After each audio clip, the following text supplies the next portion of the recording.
Mandangu Wurigawuri. Thank you, Alan, and Jumbura Marambang Naramarang Maranya Mayin. Good morning, everyone. You and do Paul Giroa House. My name is Paul Giroa House. Nadu Maradu Marai Biringo, Gujigango, Nyambri, Cambri, Nuru Nurumbango, Murun Maginya. I was born here, the center of my ancestral country, at the old Canberra Hospital. God bless it. Anyone born in the old Canberra Hospital? Great to see 5 hospital alumni here this morning. Our Giyalang is our belonging. Niaway Gunungijul is our identity. And Marambang Malang, Noya Goy Malang, Nina Nain Mura Buramba Bira, Gawayambana, Nina Nurumbango. It's wonderful. It's beautiful to be here on country, my birthplace, to share this welcome to country with you all. So with that, Wirai Nyang, Wirai Mayan, no language, no people. Wallawan Mayan, Wallawan Nurumbango, healthy people, healthy country.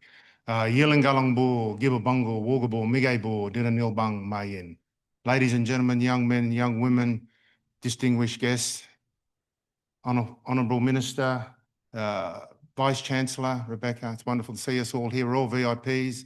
Nyari, Jamali, Nyambri, Cambri, Wogalu, Wallabalawa, Nunu, Nagariga, Waradri, Mujigang, Yanamgu, Jayandu. Our respects to Nyambri, Cambri, Wogalu, Wallabalawa, Nunu, Nagariga, Waradri, elders, past and present.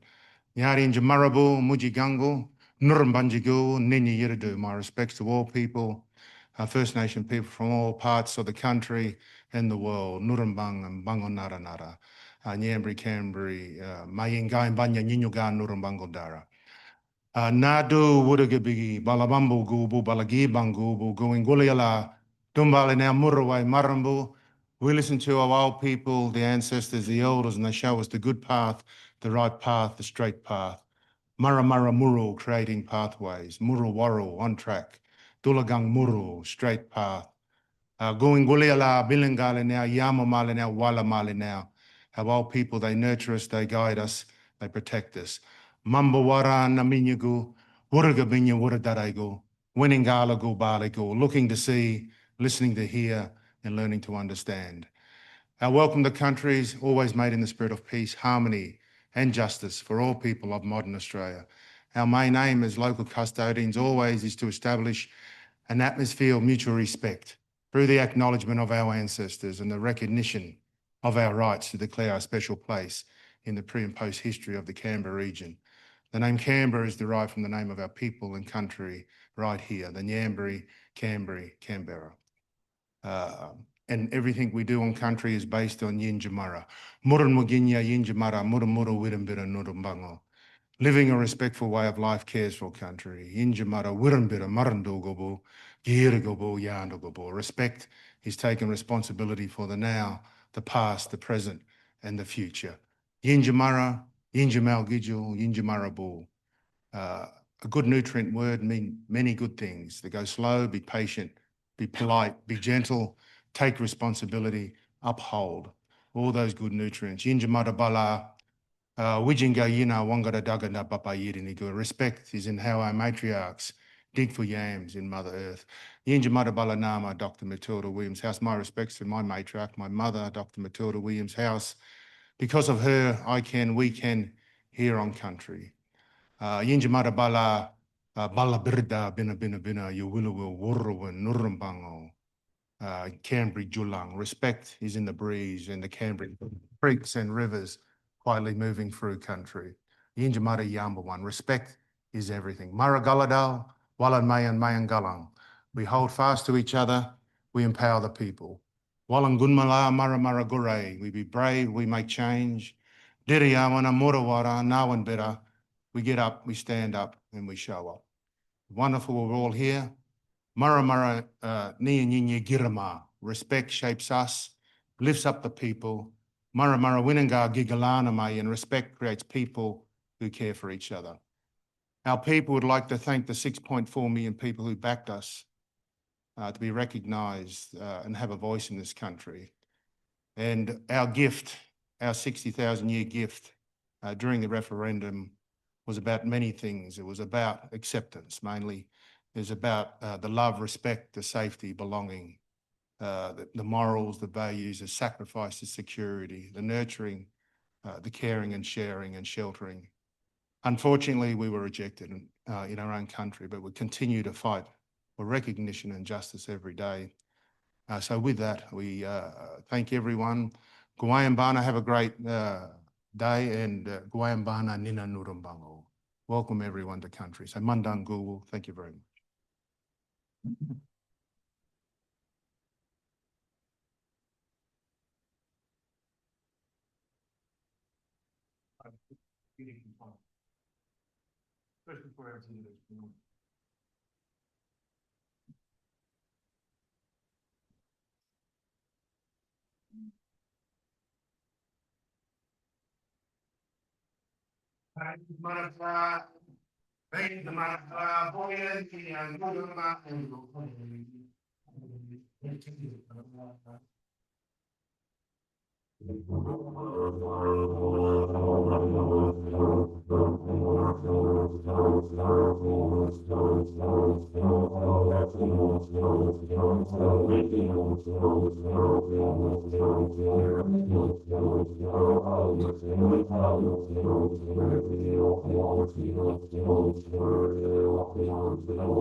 Thanks to Paul. I'm always moved when Paul does the welcome to country. He talks about respect and care, and he talks about being gentle with each other and gentle with the earth. And I think they're always really appreciated messages. So I also acknowledge the unceded and sacred lands of the Ngambri and Ngunnawals people that we're meeting on today. I pay my respects to elders past and present, and it is a privilege to gather here on this land of enduring knowledge, learning and connection. So good morning, everyone. We've put on a very, very warm day here in Canberra for you all. I'm usually finding that I'm apologising for the weather, and I think today I might just take this one as a win, especially if our air conditioning works indoors well. And on behalf of the Australian National University, welcome to the 2025 ANU Migration Update, hosted by our Migration Hub. And I'd like to acknowledge a number of distinguished guests, not least the Honourable Matt Thistlethwaite, MP, Assistant Minister for Immigration and Assistant Minister for Foreign Affairs and Trade. A big welcome to you.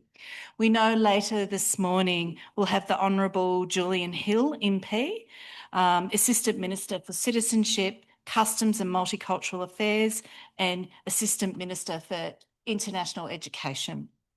And Mr. Michael Willard, welcome to you, Deputy Secretary of Home Affairs, and also a big welcome to senior representatives from the Australian Treasury, Department of Home Affairs, the UK Home Office, higher education sector, and leaders from across our community, government, diplomatic agencies and international organisations. And I understand that we have somewhere between 200 and 300 people online today as well. So your presence reflects the complexity of migration and the commitment across sectors to understanding it and shaping better outcomes. Migration, as we know, is a defining feature of human history. It drives innovation, it strengthens economies and enriches societies. But of course, there are many challenges. There's tensions, there's profound human consequences from migration. Globally, population movement is not just an economic trend. It's a humanitarian, it's an environmental, and it's a geopolitical and a deeply social issue. For Australia, migration is actually central to who we are. More than half our population is a first or second generation migrant. And when I was thinking about this speech a couple of nights ago, I hadn't actually thought about my own children being intersectional first generation migrants as half Chinese children, and their father was not born here in Australia. And I've never actually thought about my own family having been coming from a long line of white Australians for 5 generations myself. So migration underpins our economy, skills, diplomacy, and regional ties. It shapes our cultural life and our future prosperity. Governing migration is complex, certainly requires data, long-term thinking, collaboration, and a clear-eyed commitment to separating fact from misinformation. Too often, public debates are shaped by distortion rather than evidence, and we like to think at ANU we make a big contribution to that issue. This is why the ANU Migration Hub exists. As Australia's national university, our mission is to understand Australia and its place in the world, and few issues speak to that mission as clearly as migration. The Hub brings together more than 100 experts across 5 colleges, spanning demography, economics, law, political science, sociology, public health, anthropology, data science, history, and more. It connects this expertise to government, to industry, NGOs, and our international partners, with some of you are joining us for this event. It is one of the most interdisciplinary and practiced engaged migration research communities in the world. We're very proud of it, and it's the largest of this scale in our region. Its mission is simple but essential: to build and safeguard the knowledge Australia needs to understand population movement, how it shapes us, how it has formed our national story, and how evidence can guide the decisions we make about the country we are becoming. The Hub's impact is clear. Its members brief government, contribute to reviews, inform national debates, and advise international bodies. Its research, from labour mobility and Pacific migration to integration, social cohesion, and population modelling, it's shaping how Australia plans, how we plan for the future. The migration update has become a key fixture on the policy calendar, and we believe that's another hallmark of the Hub and its ability to convene. Migration is not just a challenge any one group can solve, and strong partnerships such as those here make the difference. This update brings together senior public servants, scholars, ministerial representatives, and experts from the UK, Canada, Asia, and the Pacific. Today's program covers global migration trends, Australia's place in the world, emerging data and tools, immigration outcomes, and the intersection of mobility and climate in the Asia Pacific. These interconnected issues require integrated thinking, and that is the Hub's strength. Tomorrow, the Hub and the ANU Futures Hub at the National Security College will host a Migration Futures workshop with leaders from government, industry, civil society, and academia to explore solutions for supporting Australia's long-term prosperity. As Interim Vice-Chancellor, I'm proud of the leadership ANU is demonstrating, because migration touches almost every part of our university. The Hub has transformed decades of ANU expertise into a coordinated, visible capability that Australia can rely on at a time when global systems are under strain, climate-driven movement is rising, and public debate too often drifts from evidence. To begin day one, it's my pleasure to introduce our keynote speaker, the Honourable Matt Thistlethwaite, MP, Assistant Minister for Immigration and Assistant Minister for Foreign Affairs and Trade. Minister Thistlethwaite brings deep experience across migration, multicultural affairs, and community leadership, of course. His portfolio sits at the intersection of migration, diplomacy, labour markets, and regional engagement. So it's pretty complex. Minister, thank you for joining us. Thank you for your leadership at this pivotal moment, and please join me in welcoming Assistant Minister Matt Thistlethwaite.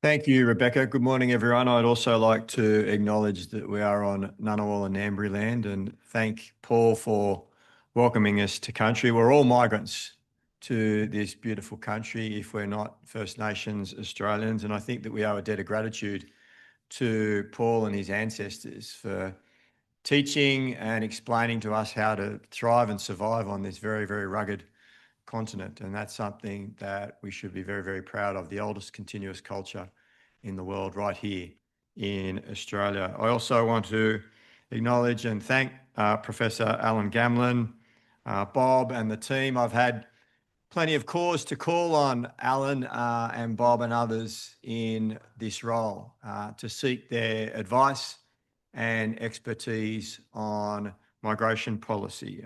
And I can tell you that this organisation is very well respected within the Albanese government. We value the work that you do in providing facts and evidence in assisting with us in formulating policies, but also in guiding the Australian public around how the migration system works, the importance of migration for our nation's economy and our society, and how we can continue to get it right into the future. So this is a very, very important annual gathering that brings together experts like yourselves to come and discuss policy and future directions and how you can assist government in shaping the debate around migration in Australia. As you know, migration is often a contentious issue. It becomes particularly contentious when we have economic pressures. And obviously at the moment, Australians are feeling the pressure of an overheated housing market. Cost of living pressures associated with household living have increased. Energy prices have increased. It seems to take us longer to get to work in the mornings or to pick up kids in traffic.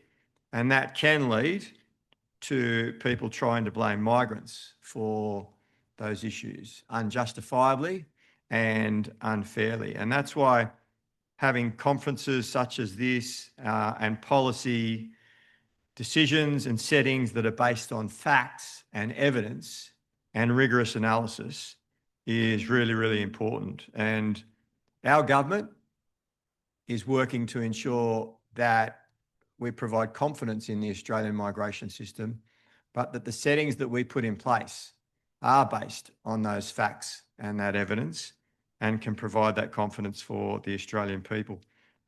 So we've been focusing on trying to get the migration system right, on ensuring that it's tailored to the needs of our nation. And one of the first things that we did when we were elected was to appoint Martin Parkinson to review Australia's migration system. And he made a series of recommendations along with Christine Nixon on integrity issues about how to fix the migration system. And on the back of that, we developed the migration strategy.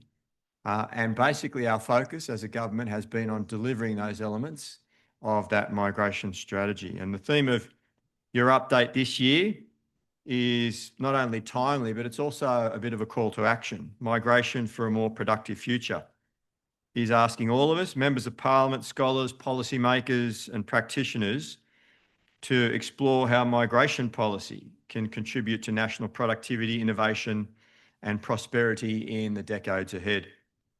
Since 1945, more than 6 million migrants have chosen to make Australia their home. And each of them has, in their own unique way, contributed to our cities, to our regions and towns. There are relatives, neighbours, friends, work colleagues, acquaintances, industry and business leaders, corporate and small business owners, workers. Good, hardworking people who've helped shape our cultural, social, civic and economic life. And I find that many of those migrants are so appreciative of the opportunity to live in Australia that they grasp that opportunity and they work very, very hard and contribute to our nation's character and ensure that we have a cohesion and a multiculturalism that we can be proud of. In my electorate of Kingsford Smith in southeast Sydney, it was one of the first areas that post-World War I and II migrants settled.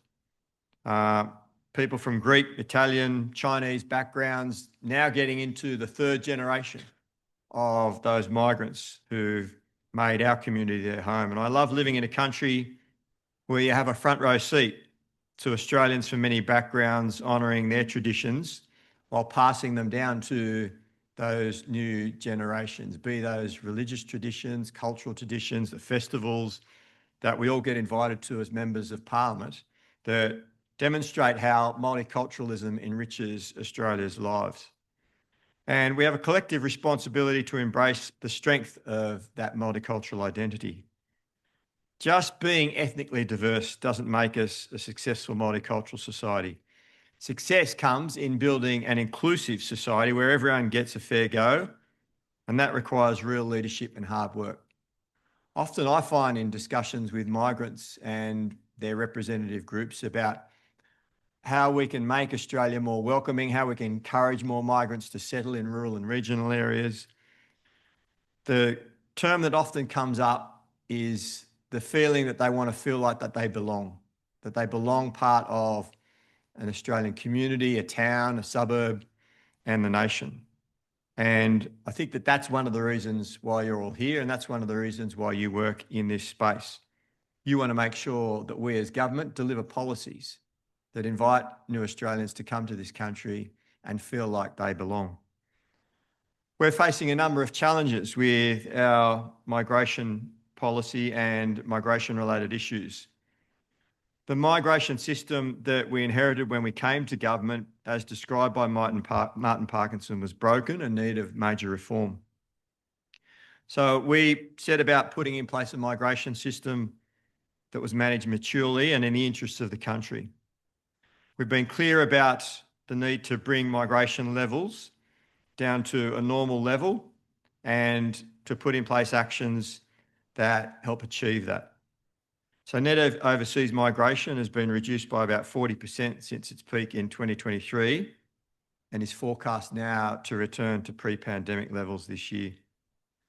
We've accomplished this by restoring integrity in the system while ensuring that it delivers the skills that we need.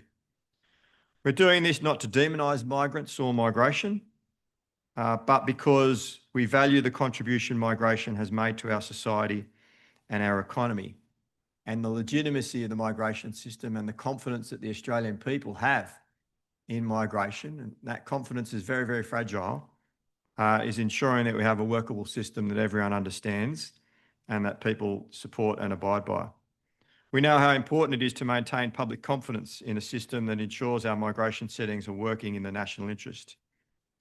At the same time, we're progressing an ambitious migration reform agenda, building a migration system that matches the needs of the nation and delivers for Australians and for migrants. The migration strategy that we released in December 2023 contained 44 existing and new policy commitments and areas for future reform.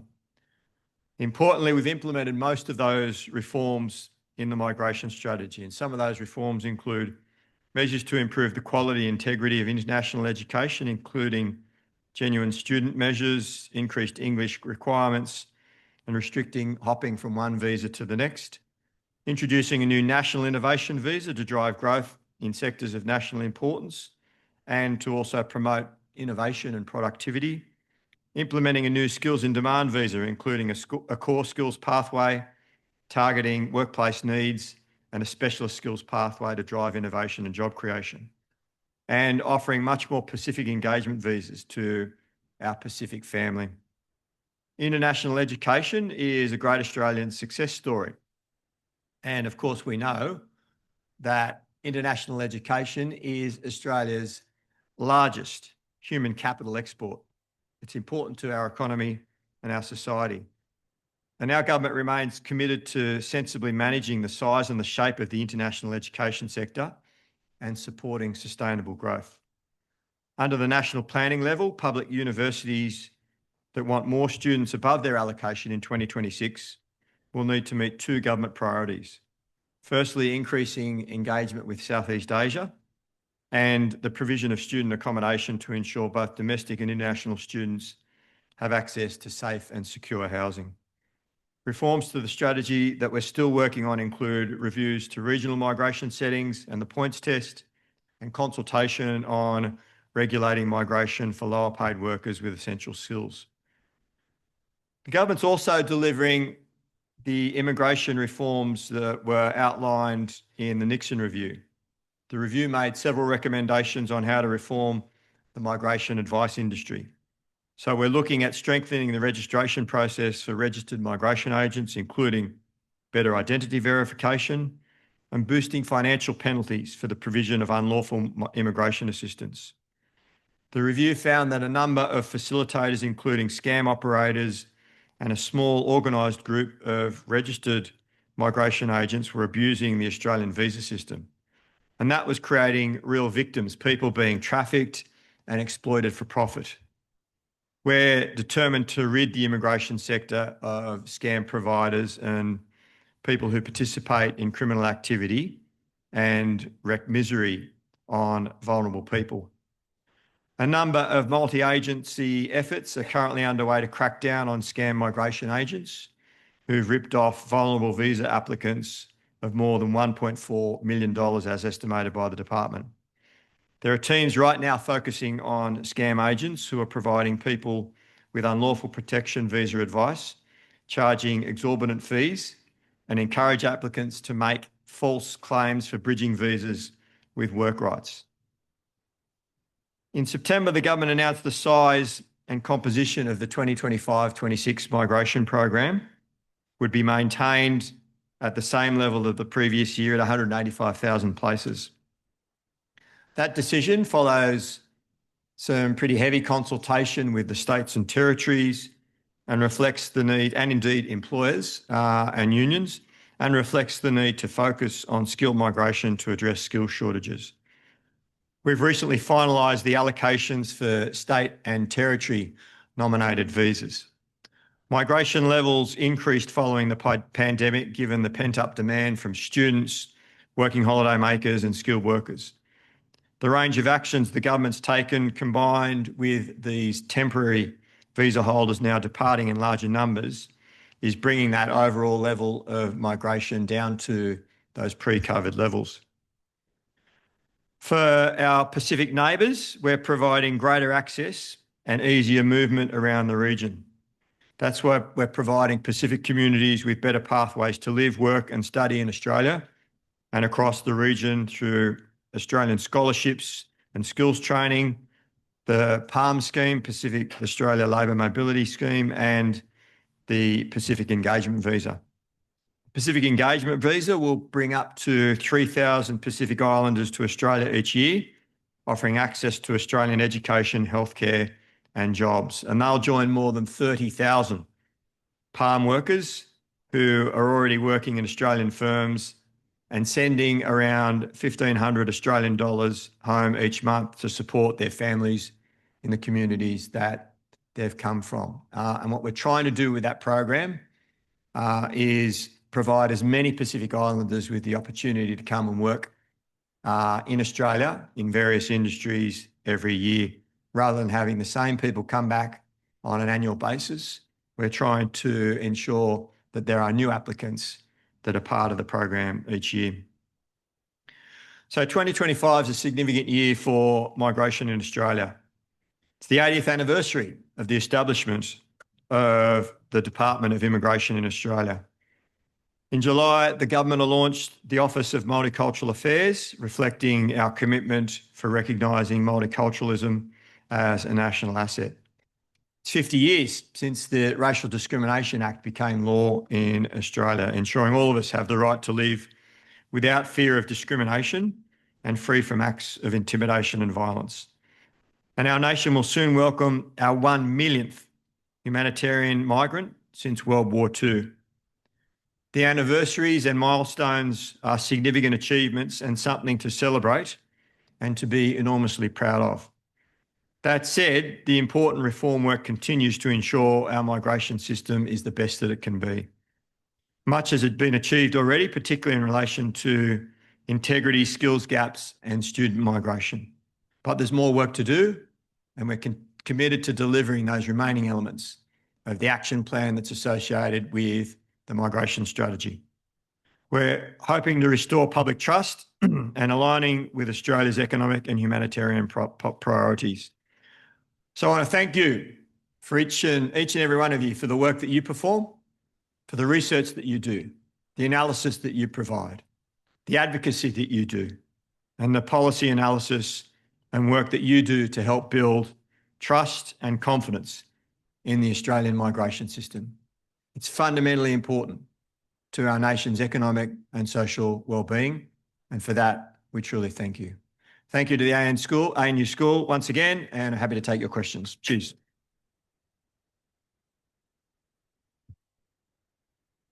Thanks very much.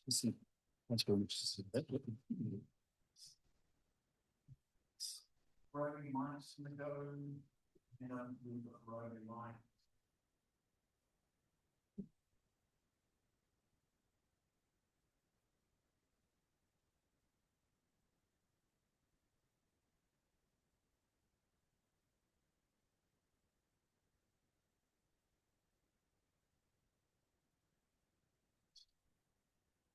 So thank you very much, Assistant Minister, for joining us again this year, especially since it's a busy sitting week, the final sitting week of the year. Assistant Minister has been very generous and said we'll take question and answers for about 10 minutes for ahead of at 8:45. So let's get started. Who would like to start?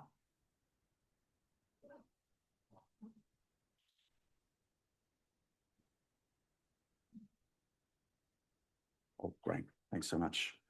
Is yours, have you got the green light going? Oh, okay. There we go. And you might want to get some roving mics. Okay, terrific. Okay, yeah. Up the back. Lachlan, go ahead. Thanks, Alan, and thanks, Assistant Minister, for that speech. You talked about the migration strategy. I was interested, was there any update on the work on reforms to the points tests that the government's been working on? Yeah, we're still consulting with the states regarding that. It's an evolving policy area.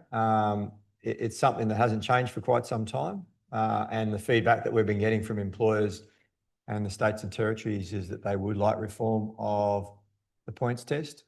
So we're looking at that in the context of the review into not only regional and regional migration settings, but also the skill migration pathways, particularly the work that we're doing around the essential skills pathway. So that's an evolving process. The department's looking at what we can do to improve that system, and hopefully we'll have something around February, March to announce. Thanks very much. Other questions? This morning, thank you very much for that very, very interesting and diverse address. It's very important opinion. But I just looked at the news and I'm wondering what is the role of the media and what do you do to engage with the media when on the morning that you delivered that speech about the importance of international students in the economy of Australia and for the future of Australia. The headline by Sky News appeared on my telephone as you were speaking, and it says, Labor rolls out red carpet for Australia's 821,000 foreign students as its own people are forced into homeless shelters. So when you're faced with that kind of headline on this very morning, how do you intend to answer? Because we're all fighting, those of us who are involved in migration processes are fighting this kind of. Well, that's why I think the work that you do and that the advice that you give government is pretty important. We want to make sure that the policy settings that we put in place are based on facts and evidence.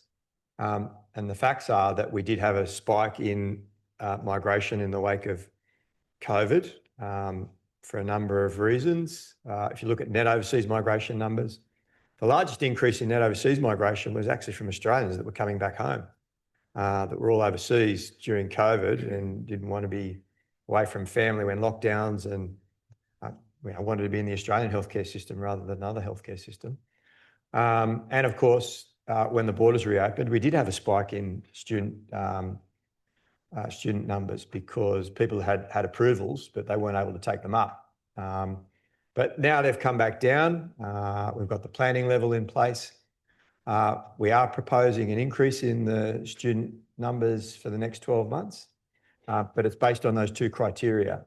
Engagement with Southeast Asia. Our government has a policy of deeper engagement with Southeast Asia through our invested strategy that was put together by Nicholas Moore.